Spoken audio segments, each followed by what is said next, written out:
Jaya Radha Madhava Kunja Bihari.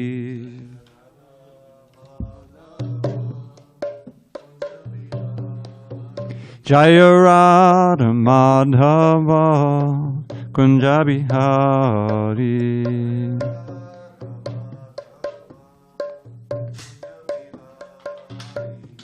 Gopi Jana Vallabha Girivardhari.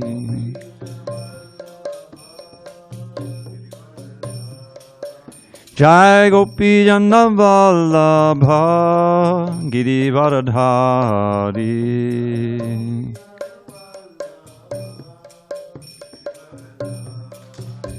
Yashodanandana Bhajana Ranjana. Yashodanandana Bhajana Ranjana. Yamuna Tira Vanachari. Jamuna Tira Vanachari. Jaya Radha Madhava Kunja Bihari.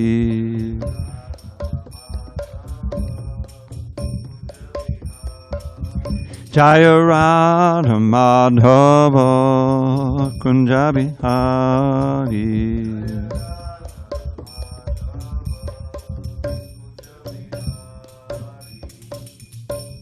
Jai Mr. Paramahamsa, Padurjaka Srimad, His Divine Grace, Srila A.C. Bhaktivedanta Swami Prabhupada ki Jai, ISKCON BBT Founder Acharya Srila Prabhupada ki Jai, Jai Om Vishnupad Paramahamsa, Padurjaka Acharya Ashtotar to the Sri Srimad, His Divine Grace, Srila Bhakti Siddhanta Saraswati Thakur ki Jai, Ananta Koti Vaishnavinda ki Jai, Namacharya Srila Haridas Thakur ki Jai, Srimad Bhagavad Gita ki Jai, Samaveda Bhaktivinoda ki Jai. All glories to the assembled devotees. All glories to the assembled devotees. All glories to the assembled devotees. All glory to Sri Guru and Gauranga. Can somebody give me another book? I have one of the two that has the wrong pagination. That's because it's got the... Don't worry about it. I think I know the verse. And Tapas knows the verse. What is it, 67? Yeah. What else could it be? I think. We only did that 66 yesterday. Oh. All right, so this is going on.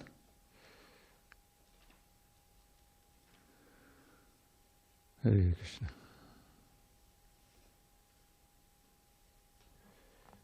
Okay. 8. About 7. Okay. Om Namo Bhagavate Vasudevaya.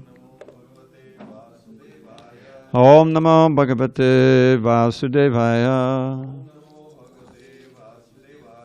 Om Namo Bhagavate Vasudevaya.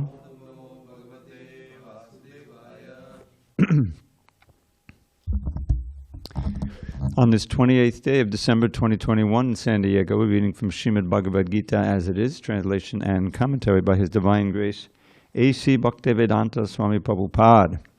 And we are in chapter 18, the perfection of renunciation, text number 67 at the bottom of page 706 in most of your books.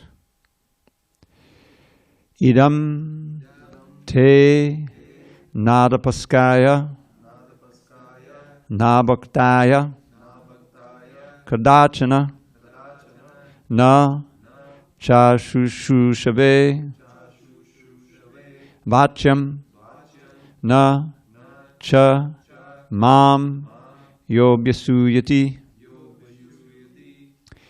Idam te natapaskaya Nabhaktaya Kadachana Natashu Shushave Vachyam Nachamam Yobhyasuyati Idam te natapaskaya na bhaktaya kadachana nacha shushave vachyam nacha mangyo vyasujati. Idam te natapaskaya na bhaktaya kadachana nacha shushave vachyam nacha mamyo vyasuyati.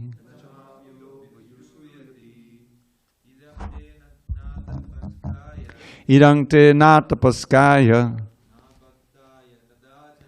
na bhaktaya kadachana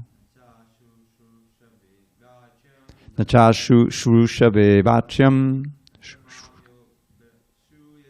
nacha mangyo visuyati. Idam te natapaskaya na bhaktaya kadachana nacha shrushave vachyam nacha mamyo visuyati. Anyone else? Idam te natapaskaya na bhaktaya kadachana nacha shrushave vachyam nacha mamyo visuyati. Zoomland.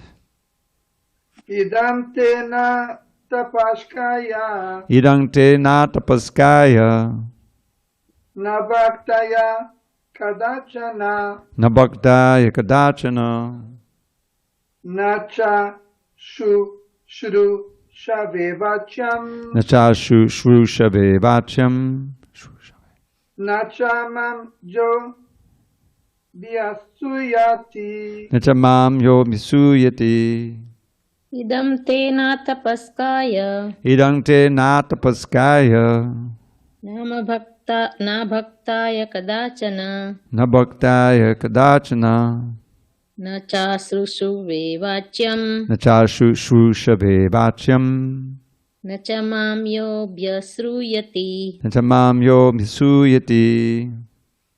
Idam te natapaskaya Idam te natapaskaya na bhaktaya kudachanaha na bhaktaya kadachana nacha shrushave vachyam nacha shrushave vachyam nacha mayo vyasuyati. nacha mamyo visuyati. Idam te natapaskaya Idam te natapaskaya na bhaktaya kadachana na bhaktaya kadachana nacha shrushave vachyam nacha shrushave vachyam nacha mamyo vyasuyati. nacha mamyo visuyati. Word by words. But before we do, Prakash, turn the fans on for me, please. Idam, this, te, by you, na, never, atapaskaya, to one who is not austere, na, never, abhaktaya, to one who is not a devotee, kadachana, at any time, na, never, cha, also, shrushave, to one who is not engaged in devotional service, vachyam, to be spoken, na, never, cha, also, mam, toward me, yaha, one who, abhyasuyati, is envious.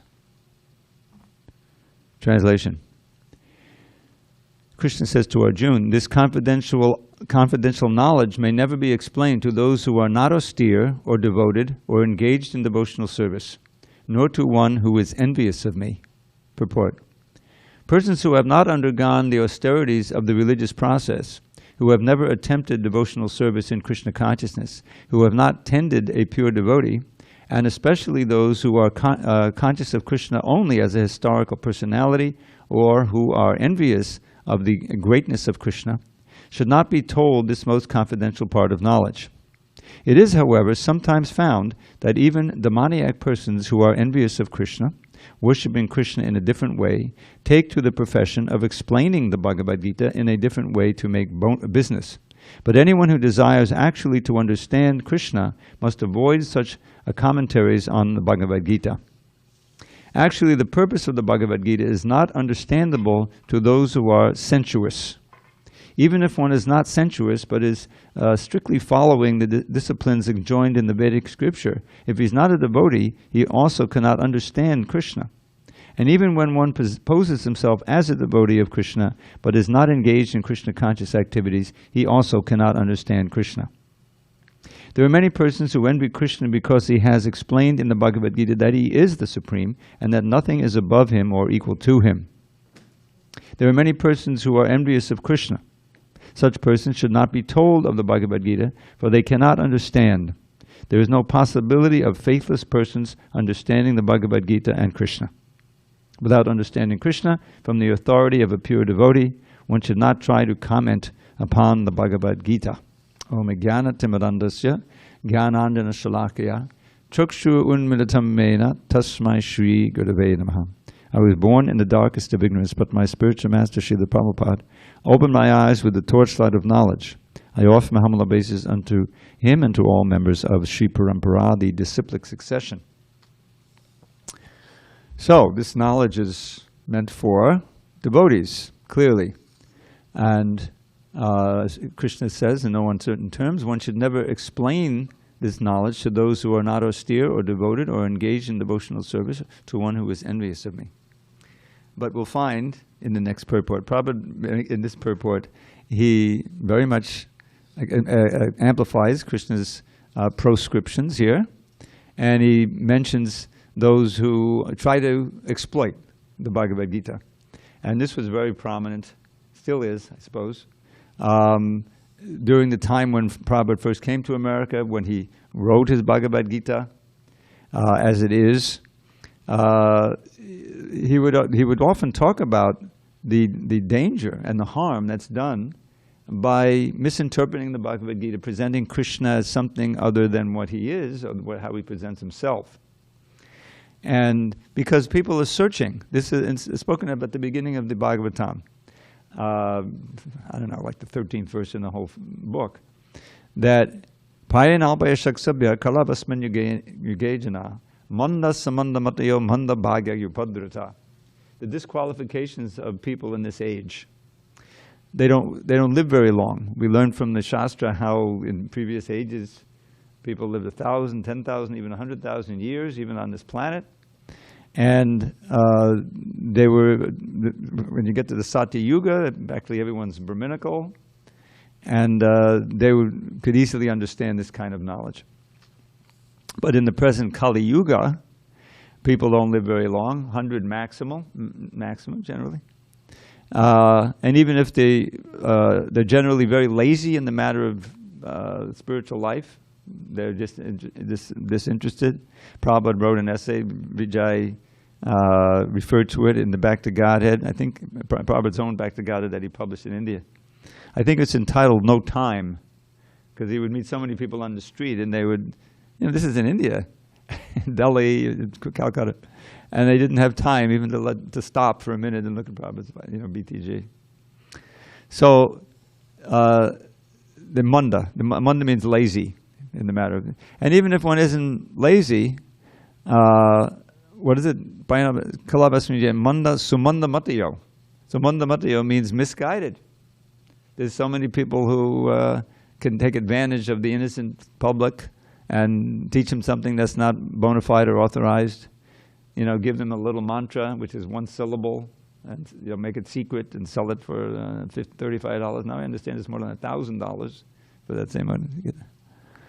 So this is the danger. It probably refers to some of these rascals who misuse the Bhagavad Gita, Krishna's words, try to make money on Krishna's words. So not only the audience, but the presenter must be qualified, honest, a real devotee, who is simply giving the knowledge in order to benefit people, not to exploit them. So that's a restriction. And here Krishna himself is setting, he doesn't want the old pearl before swine type of injunction from the Bible, is that you commit an offense. The idea is that you commit an offense if you present the knowledge to those who are atheistic, who will simply deride it or insult it and misguide it, misuse it. So Krishna is setting up some ground rules here. But we'll find in the next verse, in the purport, or maybe the purport after, before, in the next few verses, that Prabhupada explains, because he himself, I mean, we're presenting this Bhagavad Gita. Well, okay, someone's going to take the trouble on a rainy night to come here, obviously, is probably going to be interested in the subject matter in the right way. But we're presenting it over the internet. Anyone can tune in, and they can have any kind of attitude. They can write comments, they could quote out of context. So we're really, and book distribution means that you're going out to meet anybody and anyone and presenting these wonderful books to people who are not ready to take them. So Prabhupada will say, and I think we'll come across this quote, that sometimes the devotees of Krishna are even more merciful than Krishna, or something to that extent. And the fact is that Lord Chaitanya's movement is predicated on that, is that Nam namakari bahodani de sarva shaktis tatrabhidani yamitak smarane nakala. That this chanting of the holy name, which is the central practice, it's open to anyone. Lord Chaitanya says right there, this is his verse. It says you have many different names, and in each of them you've invested your potencies, so someone can actually contact the Lord by chanting them. And they're niyamatak smarane nakala. There's no rules and regulations for when you can remember them or chant them. Anyone can chant them at any time, at any place. No prerequisites involved. Which is amazing, because it's not true for studying the Vedas even. I mean, women are proscribed, Shudras are prescribed. This is why Krishna says in the Bhagavad Gita, Mami parta vipashrita yepisu papayonia striyo vaishasata shudras te biyanti padam gatim. He says directly there that anyone who actually surrenders unto me, and takes shelter of me, whether they're coming from papayoni, which is sinful families, or they're traditionally in a lower class, which includes Shudras and Vaishyas and even women. They're understood in the Vedic culture to be less suited to practice severe austerities and so forth. But they can come to me. They will come to me. If they take full shelter, they will attain the highest goal. Krishna himself is saying. So there are prerequisites, but there's no barring of people out because of class or gender or anything like that. So that's an important aspect of Krishna consciousness. You won't find in other aspects of the Vedic culture. If you, even I understand, just to chant the mantras, you have to be a Brahmin. You're not, Shudras are not allowed to chant. Well, here we have sometimes some strange chanting going on, but no one says, "Okay, that's it, you're out." You mispronounced that. No, it's not like that. It's very ecumenical, because the process is so purifying, and because it's Krishna we're dealing with. We're not dealing with some demigod who you want some material thing for. Then there's all kinds of restrictions and rules and regulations. But Krishna he's very open, and his pure devotee will make it clear that this knowledge is open to any person, any human being, basically, who's willing to hear. And it's interesting, the word shushushave is here. This is a very significant word. Ashushushave, the one who is not engaged in devotional service. So now the word shushushave clearly refers to hearing. Here, Prabhupada would define this word as submissive oral reception or ardent hearing, with the receptivity of a disciple before a guru, rather than, what can you show me? That type of thing, you know what I'm saying? Mudras are very important, aren't they? When someone's standing in the temple and the back there, checking out the scene. I'm not letting you in. This means I'm letting you in. Whereas this is like, come, And of course the famous Abhayadan mudra, there's many of them. So this word appears in the very second verse of the whole Bhagavatam, when the glorification of the Bhagavatam.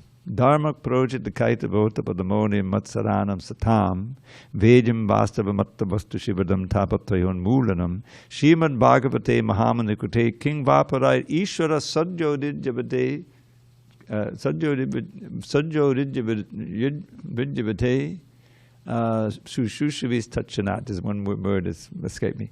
But the saying at the end, this Bhagavatam kicks out the motivated, any motivated religion, cheating religion, literally kaitava dharma.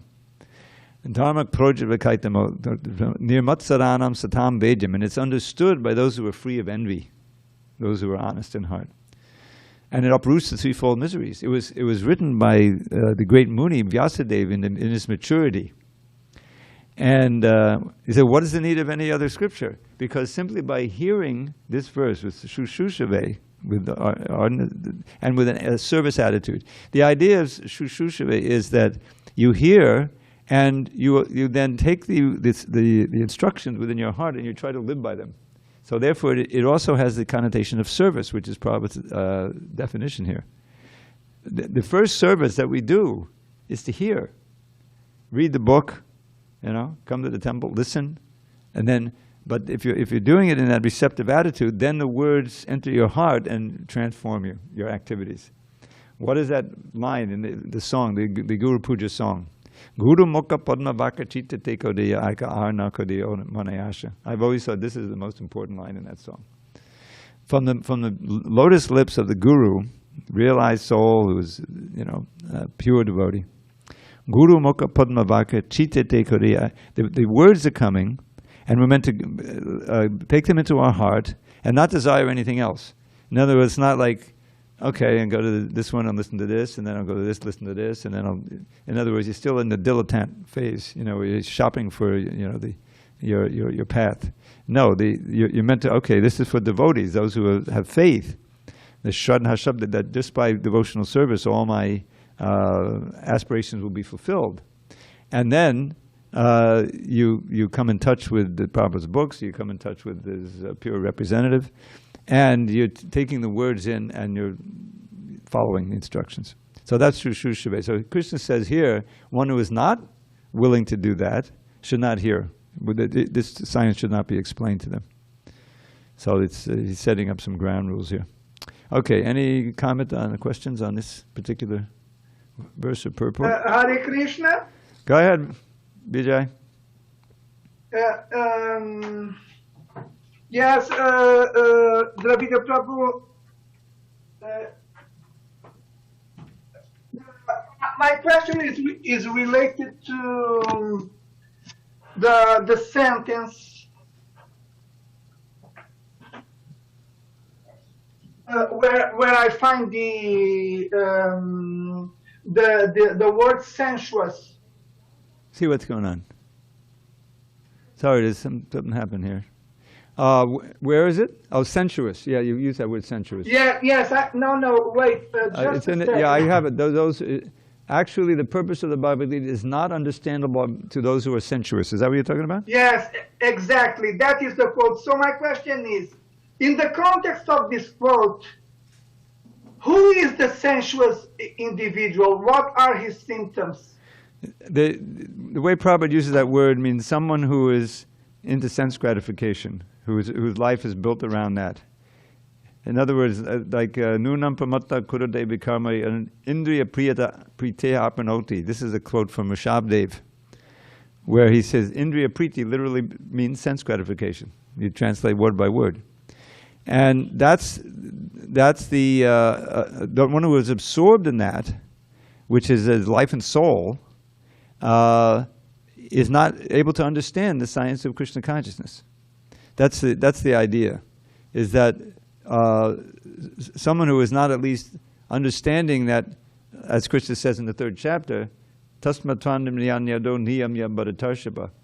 Tasmat indriyanyado niyamya. That in the beginning one has to control the senses. Because if the senses are out of control, the mind is not in a position to receive the knowledge or absorb it properly. So therefore, that's what Prabhupada is saying. actually the purpose of the Gita is not understandable to those who are sensuous. Now, one note about this word, not the word sensuous, but the word purpose. I discovered in my editing adventures that Prabhupada sometimes used the word purpose to mean purport. And he did this on the basis of Oxford English Dictionary. Yes, that purpose can sometimes mean purport. And it gets a little confusing.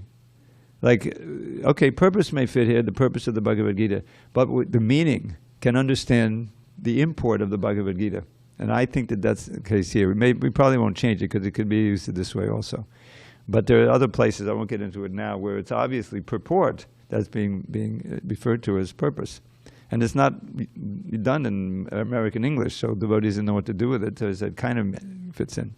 But anyway, whether it's the purpose or the meaning, the idea is that if one is too absorbed in sense gratification, he can't understand the Bhagavad Gita. And the chances are he won't even be interested in it. You know, one has to be a little bit thoughtful and inquiring and a little bit on the intellectual plane at least, you know, inquisitive, to be interested in books like the Bhagavad Gita, spiritual life in general. And so, but here, you know, Krishna's talking to someone who's, you know, typical Kali Yugite, lower mode of passion, you know, upper mode of ignorance maybe, and just, you know, going from working hard to get enough money to spend and whatever, you know, extra money you have after the rent and the basics of, well, sense gratification, go to the bar, the movie, whatever it may be, you know. That's not a person who's a very good candidate to advance in or even be interested in Krishna consciousness. So that's the idea with the sensuous, okay? Yes, Prabhu. Are you saying that a sensuous person is no better than an animal? No, you're saying that, but I wouldn't argue with it. That's it. Thank you very much. Hare Krishna. I mean, the basic idea is that, what's that verse? The Hitopadesh. Ahara nidra bhayamaitarancha samanya tat pashabi naranam dharmo hitesha madigo vishesho dharmenihina pashabi samanam. That we share these four basic principles with the animals: eating, sleeping, mating, and defending. But what is it that distinguishes human life? It's dharma. Dharma adiko vishesha dharmenihina. Without dharma, human life is no better than animal life. Now, it's interesting I mention that because we just read two verses ago, Krishna says, give up all dharmas, you know. But we should understand that in context. What he's saying there is that you give up all of the other dharmas that I spoke to you about, karma yoga, jnana yoga, ashtanga yoga. Don't worry about those. You just follow this one principle, the essence of bhakti yoga. Think of me, become my devotee, and there's a whole science of how to do that. Offer your homage to me, recognize me, worship me, and you'll come to me for sure. And I will relieve you of all sinful reactions. That's in the next verse. So that's the end of all dharma.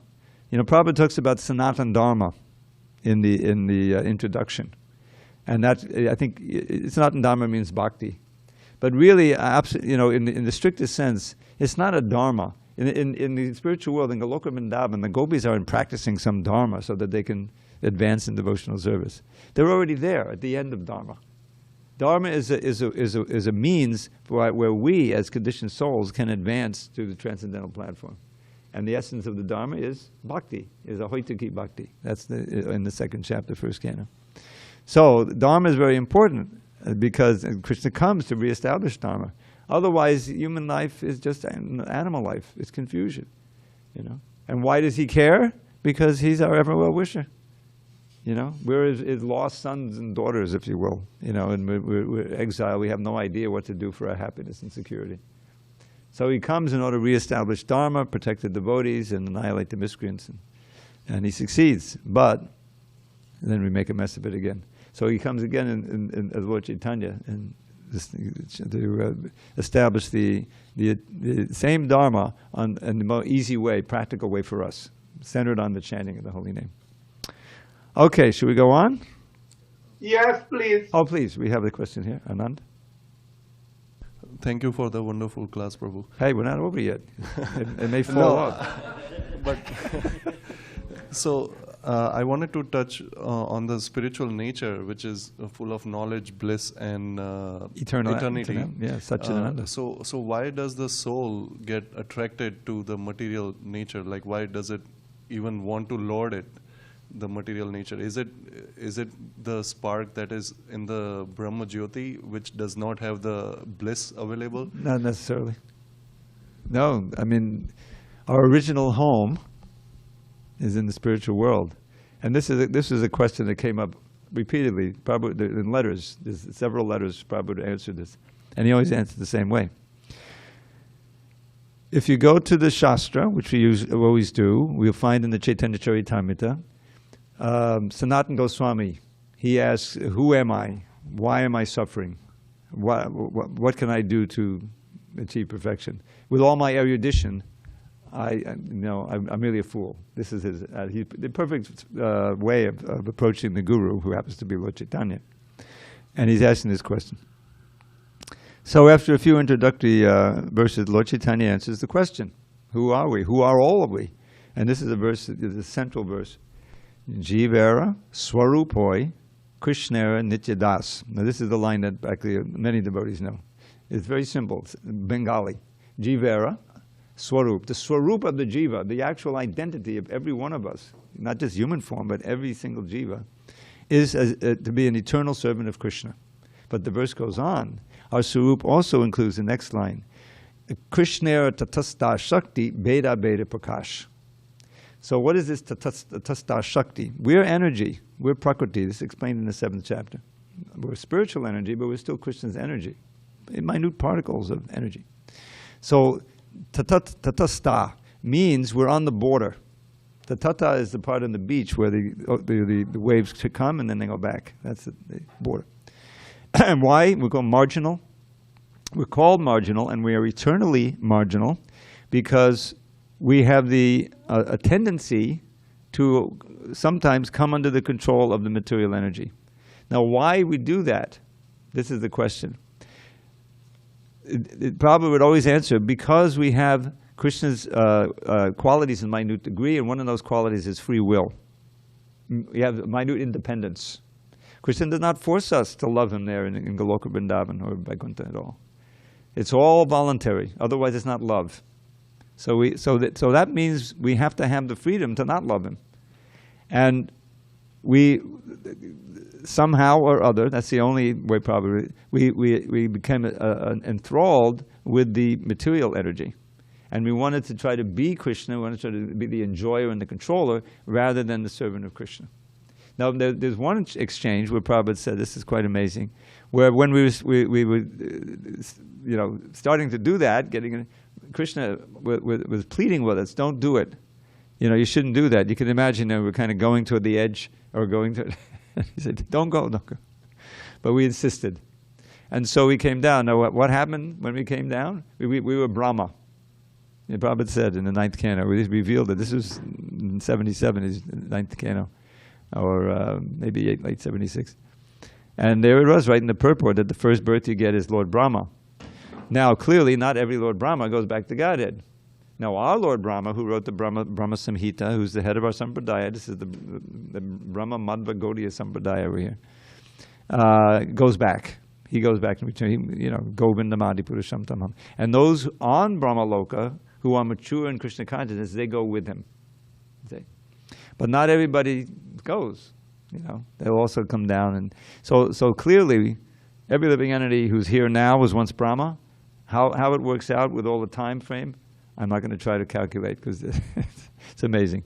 But that's the only answer, is that we get enthralled with the dualities of this world, and we get absorbed in it, and we forget all about Krishna, and we're into the relative. So there's a letter. If you want to write me an email, I'll let you. Prabhupada wrote a little essay about this because the question kept coming up, and it's called the Crow and Tal Fruit Essay. That's the whole reason I want to explain why. But he talks about it, and it brings up something came up this morning about dreams. How all of our lifetimes are like dreams. They're not real in the ultimate sense because they're temporary. They're constantly changing. So we need to wake up. This Jeev Jago, this waking up from this dream world, is what Krishna consciousness is all about. And Michael is nodding his head. Does that mean you don't need to ask your question? Go ahead. So I hear what you're saying about free will for sure. I agree with it, that's the reason that Yeah, sure. you'd have it. Yeah, of course. But even with free will, with that being stated, like, of course, I have free will. Ooh, don't lead on the book that way. So, of course, with the free will, Uh-oh. see what happened? It's not my fault. Yeah, I have free will. Everyone has free will. So I'm struggling with this very point that he brought up, okay? And my thinking is, okay, so I know there's a greater taste, Uh-huh. of course, than the material stuff. I know that, all right. But to give up, to adjust my free will to go there, to seek that, Yeah. and let go of the other, the Maya, the material, right? Yeah. That requires more than just saying, yeah, I believe it, I understand it. Because for me, that's not getting there, right? Yeah. So my belief for myself is that this is the test. Do I really believe? Do I really have that faith? Because if I did, it would be simple. Okay. You understand what I'm saying, right? I think I understand what you're saying, but there's a little fallacy in what you're talking about. Because we don't, it's understood that it's not all or nothing, meaning that, okay, do you want to go back to guided? I say yes. Then give up all your Maya right now, and then do this, and you go. Otherwise, you can't go.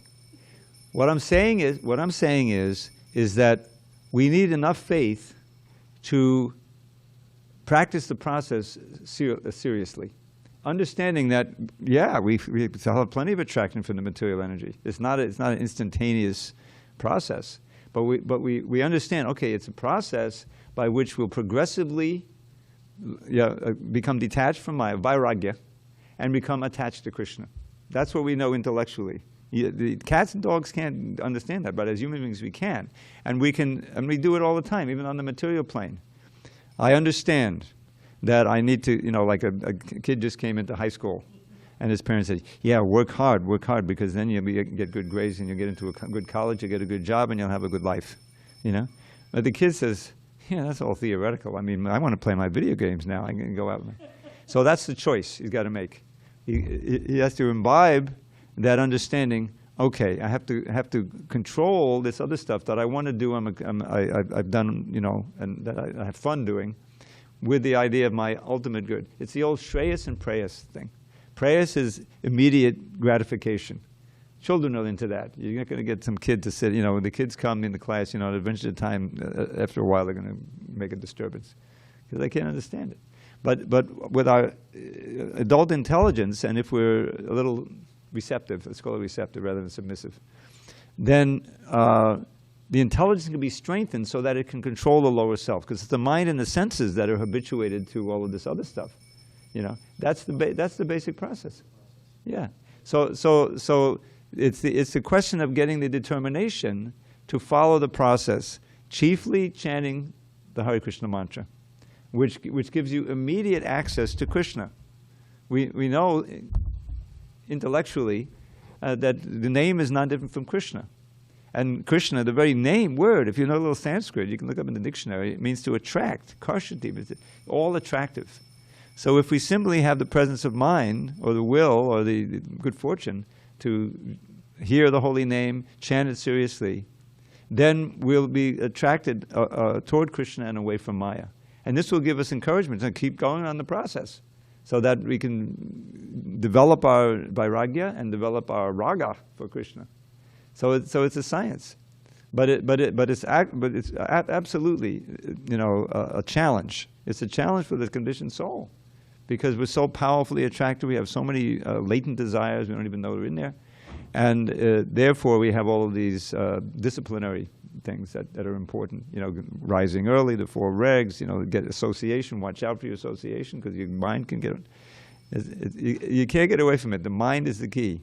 If you're associating with Maya in any kind of way, and then she can bewilder you. She can inject doubts in your whole involvement with Krishna consciousness. Just like, the philosophy. Read the Bhagavad Gita. You read and you believe and you involve. He says, okay, now I understand. This is reality, and all of this other phantasmagoria is not reality. It's a very incredible display by Maya, but it's just flickering. This is reality. But if you lose that, if you commit offenses or you slack off or something, you can easily flip over and say, yeah, I lived in a temple, back when I was 23. Now I'm 33, and that was a phase. Now I'm involved in this and this and this. In other words, this seems like the dream. There was this whole deprogramming thing where people say, "Oh, what have you done to my son? He was doing so nicely." They didn't say in Maya, but that's Vijay tells the story. So did you hear the class? It was this morning, or I forget when. So they kidnapped the kid. This is a history. At a certain point, they were able to do that legally. So then they said, okay, we're going to try to get him attached. It's like Bhagavad Dasa. Wasn't interested in his beautiful wife, and so they took him to a wedding. Maybe he'll see the beautiful bride, and everything. So he's listening to the priest, and they're taking the vow. And yes, yes, I vow to, love you and honor you, till death do us part. And then the kid turned around. You see, Mom? Until death do us part. It comes to an end. So it affirmed the philosophy. It's temporary.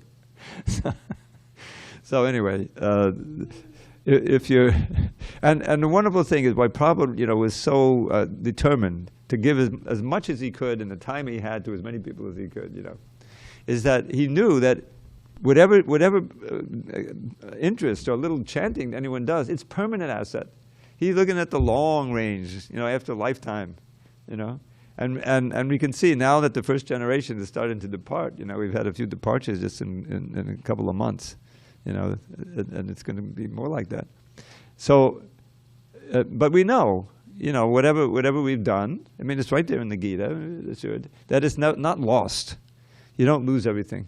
Where anything material, it's completely lost. The relationships, the money, the honor, whatever it is, it's just like a dream. You wake, eventually it doesn't mean anything.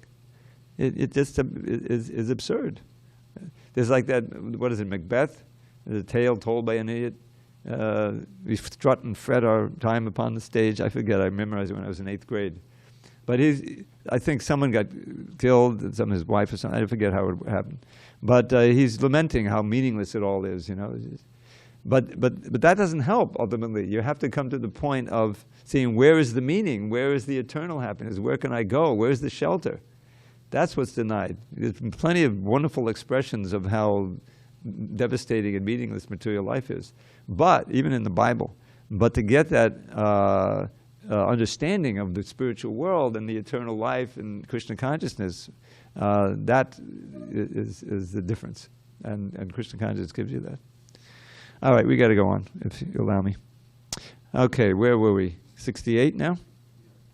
Yahidam paramam guhyam madbhakte shabidasiti bhakti mahi param kritva mame vaishyatya sangshayaha. For one who explains the supreme secret to the devotees, pure devotional service is guaranteed, and at the end he will come back to me. Purport. Generally, it is advised that the Bhagavad Gita be this is the purport I was thinking about. Generally, it is advised that the Bhagavad Gita be discussed amongst the devotees only. For those who are not devotees will understand neither Krishna nor the Bhagavad Gita. Those who do not accept Krishna as he is and the Bhagavad Gita as it is should not try to explain the Bhagavad Gita whimsically and become offenders. The Bhagavad Gita should be explained to persons who are ready to accept Krishna as the Supreme Personality of Godhead. It is a subject matter for the devotees only and not for philosophical speculators. Anyone, however, who tries sincerely to present the Bhagavad Gita as it is will advance in devotional activities and reach the pure devotional state of life. As a result of such pure devotion, he is sure to go back home, back to Godhead. So I must confess that this is one of my motives for giving this class for 32 years. I'm hoping to maybe qualify a little bit. No, I'm just kidding. But I was very happy to read that verse. But actually you can see that, Prabhupada, he's the one who's explaining the Supreme Secret. And he's encouraging us to do that. I just got a letter exchange of letters from Romapad Maharaj. He wants to start writing some books, you know. He hasn't written anything yet substantial. And he wanted to know if there's some quotes from Prabhupada about writing. And it turns out there's a whole bunch of them. He really wanted us to write. That's why he said he started the BTG magazine, Back to Godhead magazine. This was an outlet for his disciples. And it has the added effect of them being able to write things that are especially relevant and understandable by their contemporaries, contemporary language and things like that. So he was very eager. And what is that writing? You know, there's a whole, you know, well, why am I writing? Am I writing to get fame or, you know? No. The motive has to be pure. You're writing for purification, and you're writing to help others to become Krishna conscious, you know, which is preaching. So this you know, broadcasting of the knowledge of the Bhagavad Gita is what Krishna consciousness is all about, the Krishna consciousness movement. I mean, the way Prabhupada presented this Bhagavad Gita, you can really make a lot of advancement by absorbing it nicely and just, you know, trying to follow the instructions. And then we find, oh, this is the introduction to the Srimad Bhagavatam, and so then you want to go on. So, you know, Krishna is winding up here.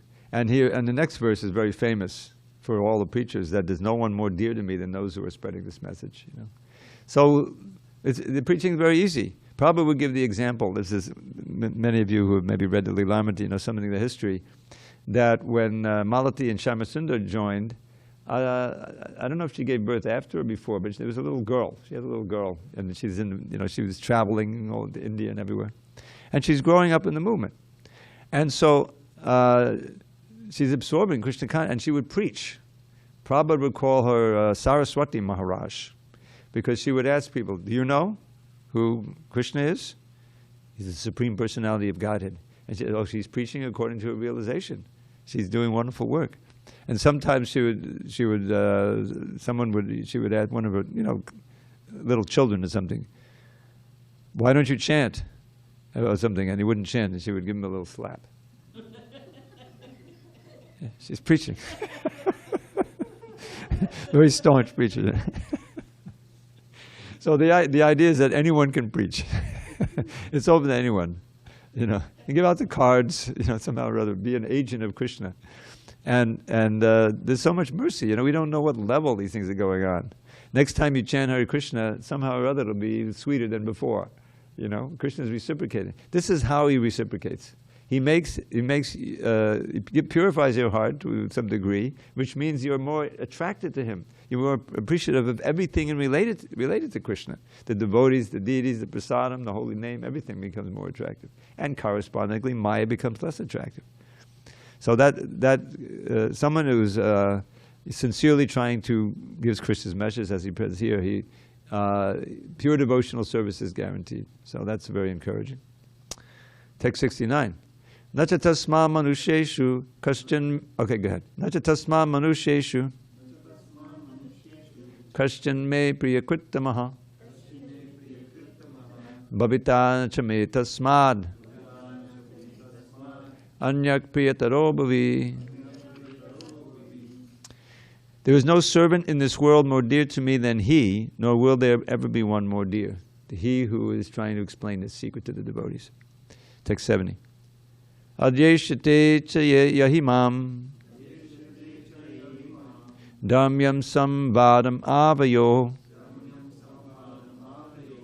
jnana yagena tenaham ishtasyamiti me matihi. And I declare that he who studies this sacred conversation of ours worships me by his intelligence. Well, that's encouraging. You just read the Bhagavad Gita and study it. We're worshiping Krishna by the intelligence. Okay, we'll read the next one. We may have to read it again tomorrow, because there's not much time. Shadhavan anashuyascha shunuyad apiyo naraha sopi mukta shubhalokan prapnuyat punyakarmanam. And one who listens with faith and without envy becomes free from sinful reactions and attains to the auspicious planets where the pious dwell. Purport. In the 67th verse of this chapter, the Lord explicitly forbade the Gita's being spoken to those who are envious of the Lord. In other words, the Bhagavad Gita is for the devotees only. Now here's where but it so happens that sometimes a devotee of the Lord will hold open class, and in that class, not all its students are expected to be devotees.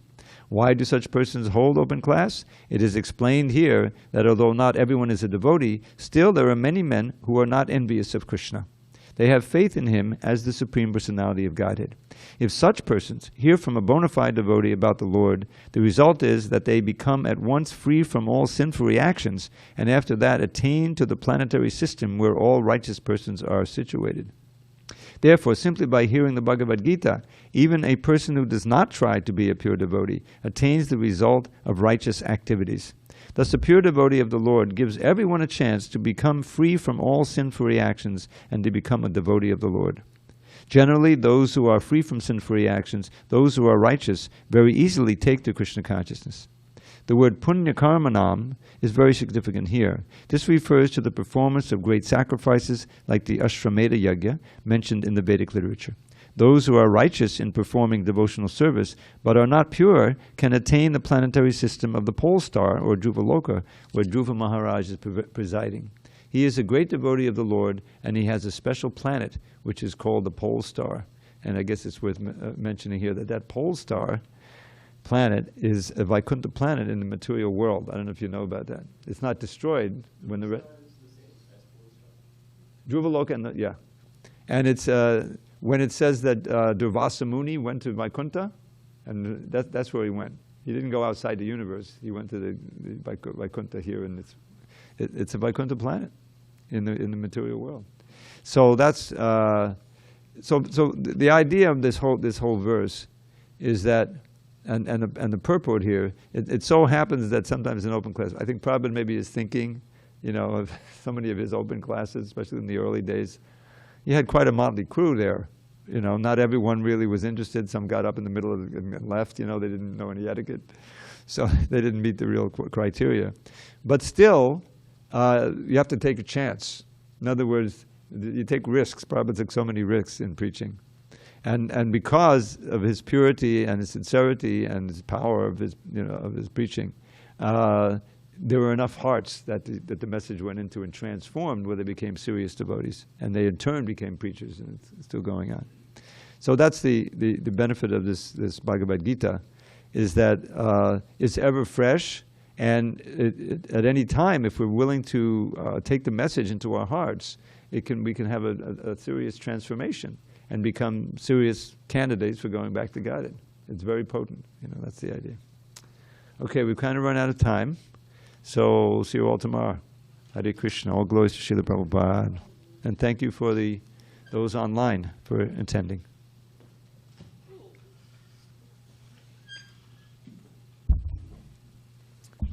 Hey, you're late. What happened?